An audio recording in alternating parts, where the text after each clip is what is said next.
जय हिंद। नमस्कार दोस्तों, कैसे हैं आप सभी। स्वागत है आप सभी का आज इस सेशन के अंदर। मैं आपका साथी आर स्वागत करता हूं आप सभी का नमस्कार अकेडमी पे। आज इसमें चर्चा करने वाले आप सभी के लिए कि सीईटी के एग्जाम दिया है, 40% बन रहा है नहीं बन रहा है, उसके लिए ऑफिशियली रूप से आंसर की जारी हो चुकी है।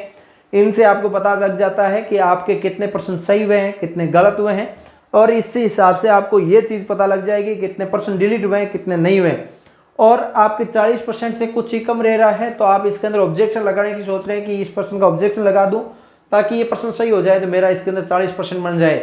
तो आपकी नॉर्मलाइजेशन होगी तो उसके अंदर कम होगा ज़्यादा होगा उसका अभी तक आपको पता नहीं है।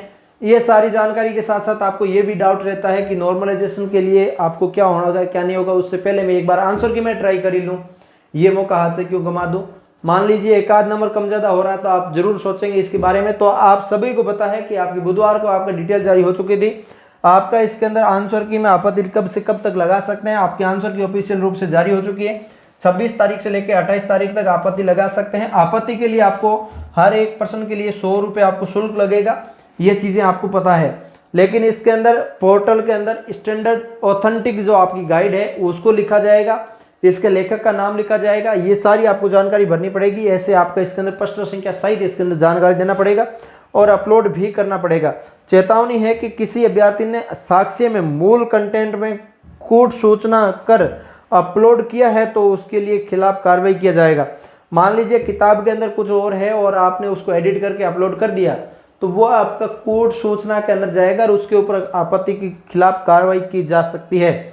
तो इस चीज़ का आपको खास तौर से ध्यान रखना, ऑथेंटिक गाइड के अंदर जो लिखा हुआ वो इसके अंदर मेंशन करना है। और इसके अलावा मैं बात बताऊं आपको आपत्ति लगानी कैसे है, तो इसके लिए आपको क्या करना है, आपको एसएसओ आईडी पे जाना है। एसएसओ आईडी पे जाने के बाद मैं सारा प्रोसेस आपको समझा देता हूँ। और सबसे पहले मैं आपको जो आंसर की जारी हुई थी उस आंसर के अंदर कितने परसेंट डिलीट हुए हैं वो एक बार चेक कर लेते हैं। कोई शिफ्ट के अंदर सारी शिफ्टों की आंसर की मैं आपके सामने पेश कर रहा हूँ, जिसके अंदर डिलीट का आपको कहीं मेरे हिसाब से नहीं हुआ होगा, और इसके अंदर डिलीट हुआ है तो आप कमेंट करके जरूर बताइए आपकी शिफ्ट में कोई परसेंट डिलीट हुआ है क्या। इस शिफ्ट में तो एक भी परसेंट डिलीट नहीं हुआ भाई, ये सारे मैंने आपको चेक करके एक 150% बता दिए, एक भी परसेंट डिलीट नहीं हुए हैं इसके अंदर। तो आपका ये पर्सन ये आंसर की है जो आपकी है जो आपकी A11 की है, 27/2/2024 की है, ठीक है। और इसके बाद बात करूं मैं आपके लिए यहाँ पे A15 की कौन सी है ये देख सकते हैं, उसके अंदर भी आपकी एक भी परसेंट जो डिलीट देखने को नहीं मिल रहा। ये भी 20/11 जो आपकी जारी होने की डेट है।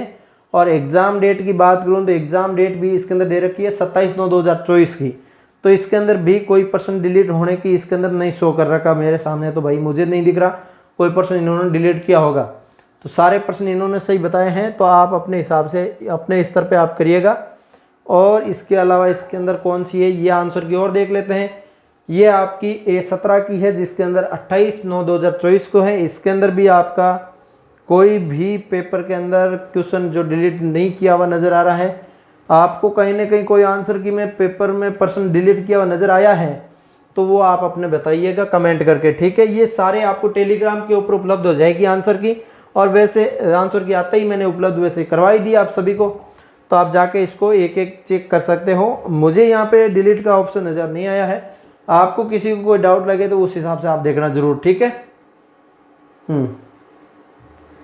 एक भी इसके अंदर डिलीट नहीं है। अब इसके अलावा इसके अंदर बात करूँ आपके लिए यहाँ पे हाँ, ऑब्जेक्शन लगाना कैसे है उनके लिए आपको एसएसओ आईडी आपने जब फॉर्म भरा था वो उसको आपको पता ही है। एसएसओ आईडी पासवर्ड आपके पास होगा।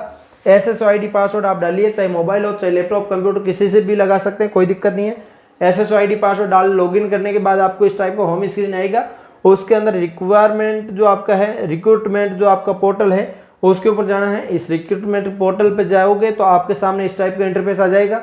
इसके अंदर आपको यहाँ पे जो आपका व्यू मोर का ऑप्शन आएगा, यहाँ पे डैशबोर्ड के अंदर माई एप्लीकेशंस के अंदर यहाँ पे क्लिक कर सकते हैं तो यहाँ पे आपको शो कर देगा सारी जानकारी, ठीक है। यहाँ पे व्यू मोर का ऑप्शन आ रहा है, इसके ऊपर आप क्लिक करेंगे। उसके बाद आपको इस टाइप के बहुत सारे ऑप्शन दिख जाएंगे जिसके अंदर क्वेश्चन ऑब्जेक्शन पे जाना है आपको। क्वेश्चन ऑब्जेक्शन पे क्लिक करने के बाद इस टाइप से आपको इंटरफेस दिखेगा जिसके अंदर आपको दिख जाएगा कि आपके कौन कौन से जो एप्लीकेशन फॉर्म अभी चल रहे हैं जिनके क्वेश्चन में आप ऑब्जेक्शन लगा सकते हैं, कौन कौन से बंद हो चुके हैं, तो उसके अंदर आपको जो अभी चल रहे हैं तो उनके सामने क्वेश्चन ऑब्जेक्शन का ऑप्शन आ जाएगा, बाकी क्लोज होगा। तो सीईटी का आपका फॉर्म है तो उसके सामने क्वेश्चन ऑब्जेक्शन का 26 से 28 तारीख के बीच आ जाएगा।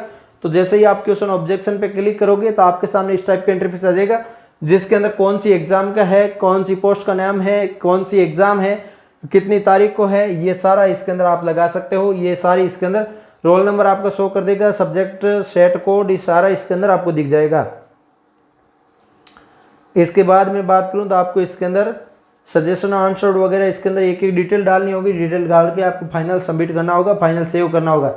ये सारी प्रोसेस जो आपकी इसके अंदर रहेगी ये आप अपने ई-मित्र के माध्यम से लगा सकते हो। अपने घर पे आप मोबाइल से ट्राई करोगे तो वहाँ पे ही लगा सकते हो। जो क्वेश्चन है कि आंसर के लगा रहे हैं, जो आपका ऑब्जेक्शन लगा रहे हैं उसके पास आपके ऑथेंटिक आपकी जानकारी होनी चाहिए, और ऑथेंटिक गाइड जो आपकी कोई भी पब्लिकेशन आपकी किताब निकाल रही है उन पब्लिकेशन की आप नहीं लगा सकते। आप ऑथेंटिक गवर्नमेंट की किताबों जो आपकी आरबीएससी की लगती है उन किताबों की लगा सकते हो, या फिर और भी बहुत सारी किताबें आती है जो गवर्नमेंट पब्लिकेशन की आती हैं उनकी आप इसके अंदर सेट कर सकते हो, जिसके अंदर आपको किताब का कवर पेज हो गया, किताब की प्रश्न संख्या हो गई, किताब का लेखक का नाम हो गया, किताब का पब्लिकेशन का नाम हो गया, ये सारी डिटेल फिट करनी होती है, तभी आप इसके अंदर सबमिट कर पाते हो। ठीक है, तो ये इस हिसाब से मैंने आंसर की ओपन करके बता दी, आपको लगाना कैसे वो बता दिया, अखबार न्यूज़ बता दी, कब से कब तक लगा जाएगा ये बता दी। सीईटी एग्जाम के अंदर आप आपत्ति लगाना चाहते हैं तो आप सभी के लिए ये बेहतरीन पल है और आप सभी इसके अंदर अच्छे से अप्लाई कर पाओगे। तो किसी को कोई प्रकार का डाउट हो तो मुझे कमेंट करके बताइए। हम मिलेंगे किसी नए सेशन के साथ, तब तक के लिए जय हिंद, जय भारत।